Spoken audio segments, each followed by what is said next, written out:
যত দোষ আমার তুমি সরিয়ে আনো। করে গো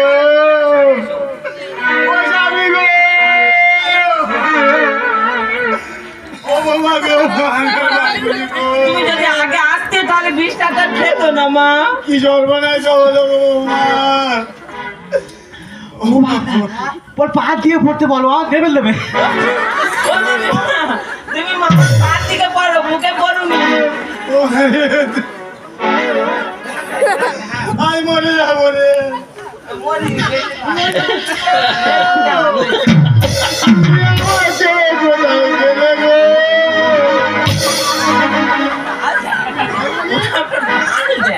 যাতে যাতে নাকের কথা খায়। যখন আসবে ছি ছি ছি, ছি আমায় ভালোবেসে, সত্যি যদি ভুলে স্বীকার করে হেরে গেলে শেষে ঠিক কথা বলেছো মামা। আমাকে ভালো